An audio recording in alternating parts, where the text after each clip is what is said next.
Estamos en el año del centenario del Club Deportivo Castellón, pero por desgracia no estamos celebrándolo en la categoría que nos gustaría. Actualmente estamos en Primera Federación, y tristemente podríamos hasta dar las gracias. Pero, ¿cómo hemos llegado a esto? Para entender un poco el porqué del Castellón de ahora, lo suyo sería viajar unas 4 décadas en el tiempo. Bienvenidos al Castellón de los años 80. Como en cualquier otro lugar del país, eran tiempos de felicidad, de experimentar libertades tras la dictadura. Era el boom de Hollywood, la llegada de los videojuegos, la movida y la ruta del bacalao. Pero sobre todo, también eran tiempos de fútbol.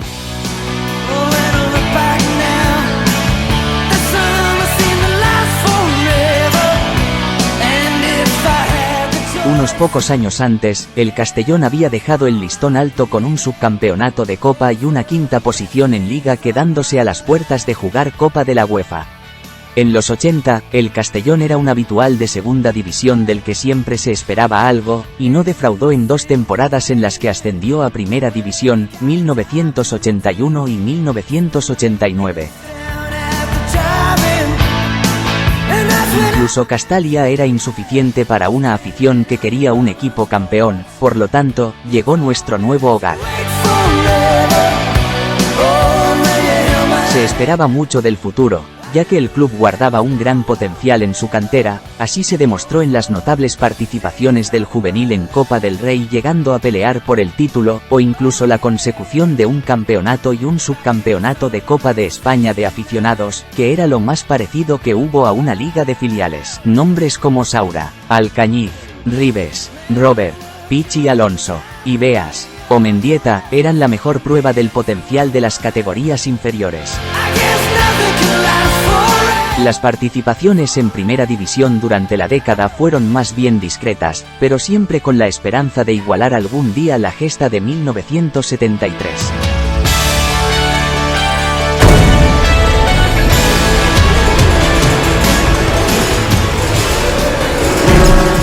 No obstante, llegó la década de los 90, con una serie de acontecimientos que marcarían para siempre la historia del club. El 9 de junio de 1991, el Castellón perdía en Oviedo, donde consumaría su descenso a segunda. Fue la última vez que el Castellón jugó un partido de primera, y pocos lo hubieran imaginado. La llegada de la ley del deporte trajo las sociedades anónimas deportivas, algo que se vendía como esperanzador, pero en realidad fue el primer paso hacia la tumba de muchos clubes, entre ellos, el nuestro. Los clubes dejan de pertenecer a los socios, y la mayoría de cosas que acontecían en ellos ya no dependían de sus aficionados. Para colmo, llegó el inesperado descenso a Segunda B por primera vez en la historia. Hacía 25 años que el Castellón no jugaba en la tercera categoría del fútbol español. El descenso en su día se contempló como un pequeño bache del que se saldría al año siguiente, pero la realidad era mucho peor. El club fracasó en su intento de volver a la categoría de plata, y por si fuera poco, comenzaron a salir a la luz noticias sobre impagos, deudas, fraudes, amenaza de descenso administrativo, e incluso la desaparición. La situación era difícil de aceptar para los aficionados. Nadie se lo podía creer, el club estaba secuestrado y sin una solución a la vista.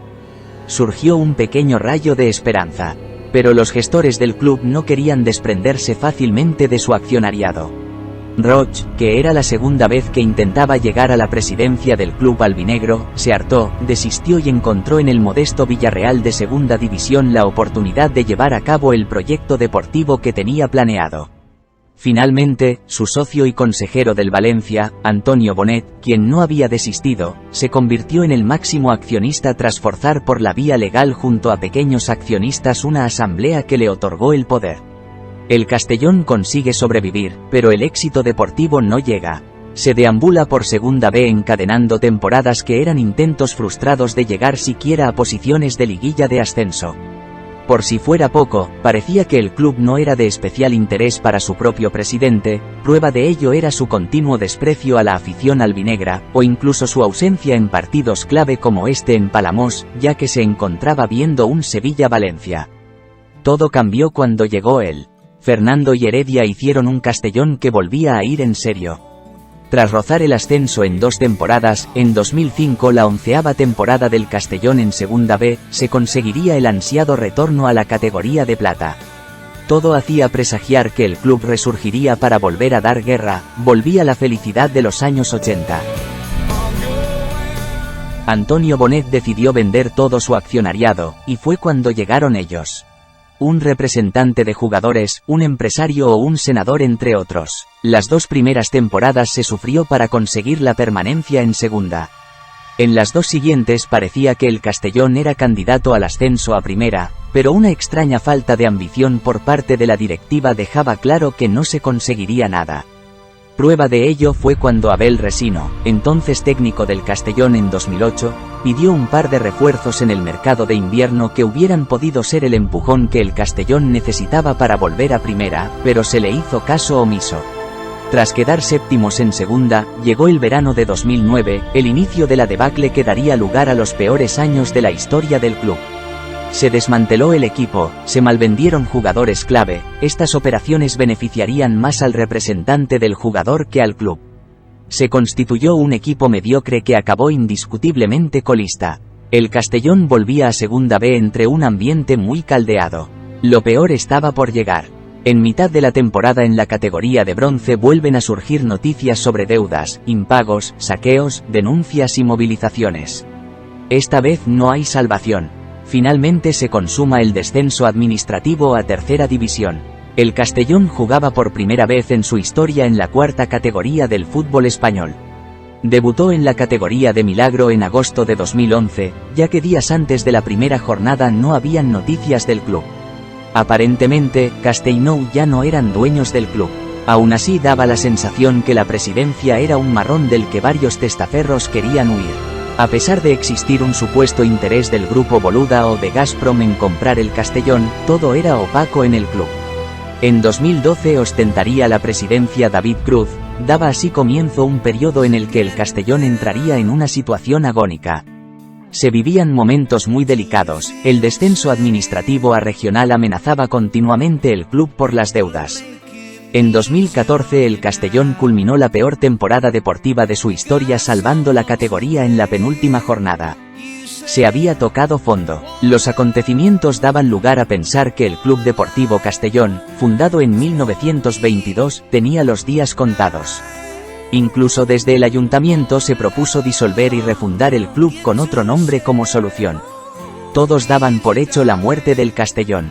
Todos, menos ellos.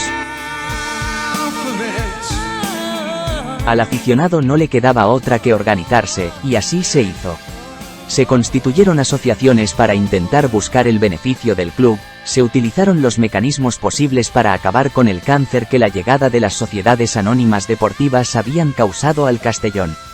El proceso fue largo y eterno, la sensación era de lucha en vano. Pero valió la pena. Paralelamente, algo se estaba cociendo fuera de Castalia. 2 exjugadores, de la mano de la asociación Capital Albinegro, dan un golpe en la mesa y toman el poder del club en verano de 2017. Cruz ya es historia. Las reacciones no se hacen esperar. El Castellón se convierte en el equipo con más socios de la historia de la tercera división. Esa temporada se roza el lleno prácticamente en todos los partidos de Castalia.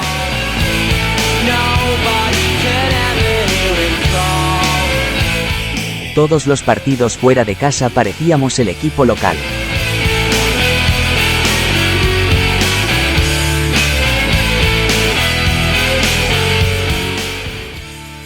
Tras 7 años en tercera, el Castellón consigue ascender con autoridad.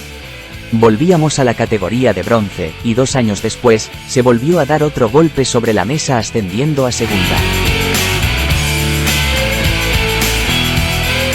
Lamentablemente, el Castellón, que esa temporada en segunda cambió de dueños, no tuvo continuidad en la categoría y descendió quedando penúltimo. Lo que más dolió fue no poder estar al lado del equipo debido a que el campeonato se disputó en plena pandemia.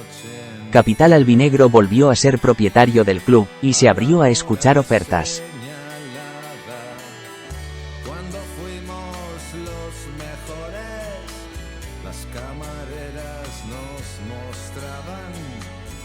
la mejor de sus sonrisas, en copas llenas